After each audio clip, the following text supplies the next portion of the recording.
एक महत्त्वाची बातमी, मुंबई हायकोर्टाला बॉम्ब न उडवून देण्याची धमकी आली आहे। उच्च न्यायालयाच्या अधिकृत ईमेल आयडीवर बॉम्ब ठेवल्याची धमकी आल्याची माहिती आहे। पोलीस आणि सुरक्षा यंत्रणा यामुळे सतर्क आहेत आणि सध्या या परिसरामध्ये शोध मोहीम सुरू आहे। बॉम्ब शोधक पथकाकडून तपासणी सुरू आहे। कोर्ट परिसरामध्ये पोलिसांचा बंदोबस्त सुद्धा वाढवण्यात आला आहे। अधिकची माहिती जाणून घेऊयात आमचे प्रतिनिधी गिरीश गायकवाड यांच्याकडून। गिरीश, काय अधिकचे अपडेट्स?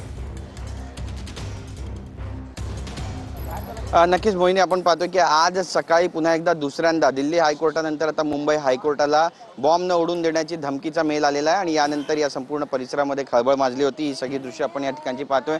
बॉम्ब शोधक व नाशक पथक जे ते या ठिकाणी दाखल झालेलं आहे। पोलिसांचा जो बंदोबस्त आहे तो सुद्धा या संपूर्ण परिसरामध्ये वाढवण्यात आलेला आहे। उच्च न्यायालयाच्या अधिकृत ईमेल आयडीवर या परिसरात बॉम्ब ठेवल्याची धमकी आल्याची माहिती मिळालेली आहे आणि धमकीची शहानिशा करण्यासाठी पोलीस सुद्धा आता घटनास्थळी दाखल झालेले आहेत। उच्च न्यायालय आणि परिसराची सध्या तपासणी सुरू आहे। दिल्ली हायकोर्टाला सुद्धा अशी धमकी मिळाली। यानंतर 6 दिवसापूर्वी पुन्हा एकदा मुंबई हायकोर्टाला बॉम्ब न उडवून देण्याची धमकी मिळाली। आता हा दुसरा मेल प्राप्त झालेला आहे, त्यामुळे पोलिसांनी या मेलला गांभीर्याने घेतलेलं आहे। या ईमेल नंतर तात्काळ कोर्टातील सर्वांना काही काळासाठी बाहेर सुद्धा काढण्यात आल्याची माहिती मिळते। पोलीस आणि सुरक्षा यंत्रणा काही क्षणातच या ठिकाणी नक्कीच धन्यवाद गिरीश दिलेल्या या सविस्तर माहितीसाठी।